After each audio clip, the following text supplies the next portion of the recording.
દીકરાને રાજી રાખવા માટે તે જે કંઈ પૂછે તેનો જવાબ આપ્યા કરે. કોઈ દિવસ ટીનિયાને નાખુશ કરે નહીં. કોઈ દિવસ પોતે ખીજાઈ ન જાય અને હંમેશા દીકરો કહે તેમ જ કરે. એક દિવસની વાત છે. ટીનિયો બાપા સાથે દુકાને ગયો અને દુકાને જઈને લાડથી બાપાનો ખોળો ખૂંદવા લાગ્યો ને ઠીક લાગે તે પૂછવા લાગ્યો. દુકાનની સામે લીમડાનું એક મોટું ઝાડ હતું. તેના પર કાગડો આવી બેઠો અને કા કા કરવા લાગ્યો. ટીનિયાની નજર તો કાગડા પર ગઈ. તેને કાગડા તરફ આંગળી કરી અને બાપાને કહ્યું, બાપા કાગડો. બાપા કહે, હા ભાઈ કાગડો. ફરીવાર ટીનિયાએ બાપાનો હાથ પકડી કહ્યું, બાપા કાગડો. બાપાએ ફરીવાર એટલી ધીરજથી કહ્યું, હા ભાઈ કાગડો. જવાબ આપીને બાપા દુકાનના કામમાં જરા રોકાયા અને વળી પાછું દીકરાએ બાપાની ગોઠણ હલાવી અને બાપાને કહ્યું, બાપા કાગડો. બાપાએ ધંધામાંથી ધ્યાન કાઢી તેની સામે જોઈ કહ્યું, હા ભાઈ કાગડો.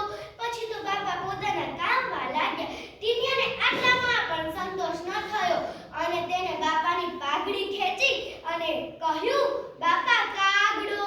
બાપાએ જરા પણ ચીડાવી ન કહ્યું, હા ભાઈ કાગડો. પછી તો ટીનિયો મમતે ચડ્યો અને વળી પાછો બોલ્યો, બાપા કાગડો. બાપાએ ચોપડો લખતા લખતા તેની સામે જોઈ કહ્યું, હા હો બેટા કાગડો.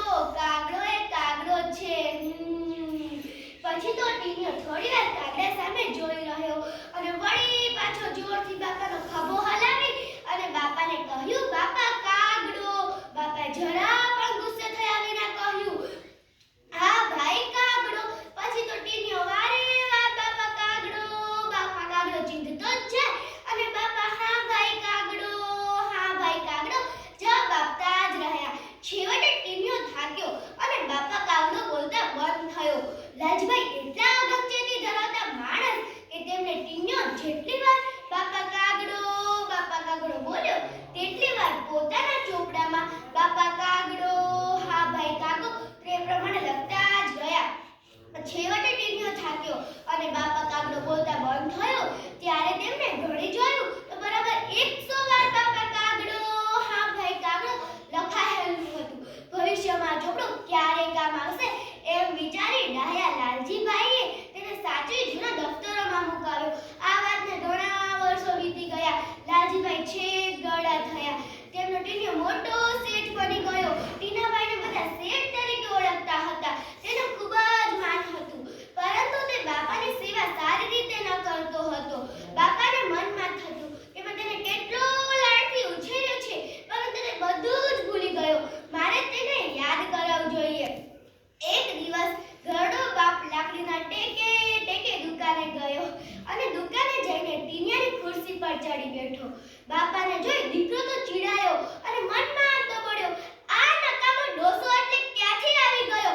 નકામો ટક કરશે ને મારો જીવ ખાશે.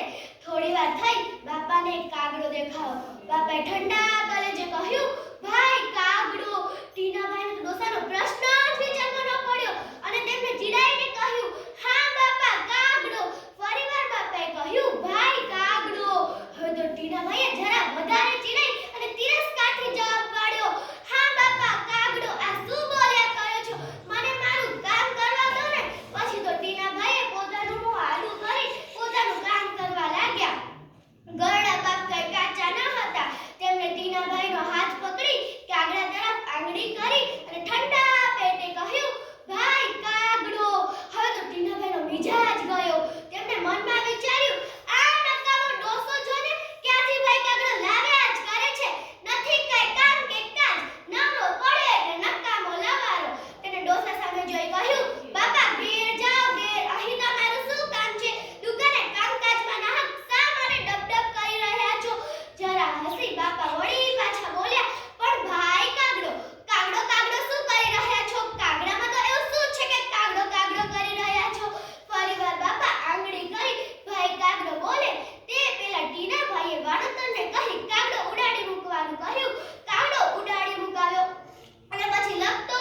ઉત્તરે કહી. ટીને બધું જ સમજી ગયો.